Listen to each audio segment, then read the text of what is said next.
بسم اللہ الرحمن الرحیم۔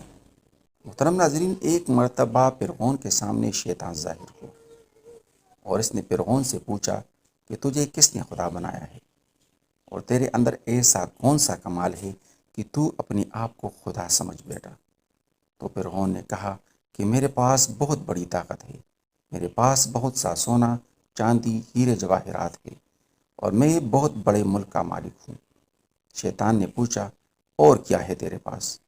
فرعون نے کہا کہ میرے پاس اندرونی ایسی طاقت ہے جو تیرے پاس نہیں ہے۔ شیطان نے کہا دکھاؤ۔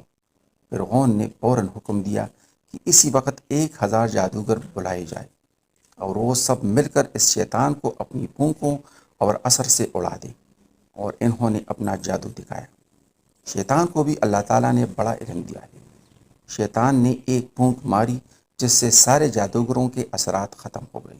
دوسری مرتبہ پھر ان 1000 جادوگروں نے اپنا جادو دکھایا۔ شیطان نے پھر ایک پھونک ماری جس سے ان کا اثر ختم ہو گیا۔ ان جادوگروں نے پھر آخری جادو دکھایا۔ شیطان نے پھر ایک پھونک ماری اور ہنس کر کہنے لگا کہ تم اگر ایسے 1000 جادو بھی دکھاؤ گے تو میرا کچھ بگڑنے والا نہیں ہے، سب ہوا میں تحلیل ہو جائے گا۔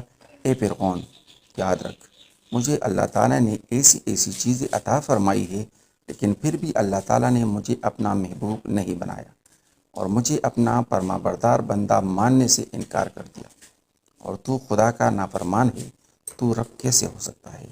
علماء کرام اس واقعے کے بعد لکھتے ہیں کہ انسان اگر خدا کی نافرمانی شہوت کی وجہ سے کر لے تو اس کا گناہ اللہ تعالیٰ معاف فرما دیتے ہیں۔ نفسانی خواہش کی وجہ اگر گناہ سرزد ہو جائے اور انسان اپنے گناہوں سے توبہ کر دے تو اللہ تعالیٰ اس کو معاف فرما دیتے ہیں، لیکن اگر کوئی تکبر اور غرور کرے اس کو توبہ کی توفیق نہیں دیتے، یعنی تکبر اور غرور کی وجہ سے توبہ جیسی نعمت سے محروم ہو جاتا ہے۔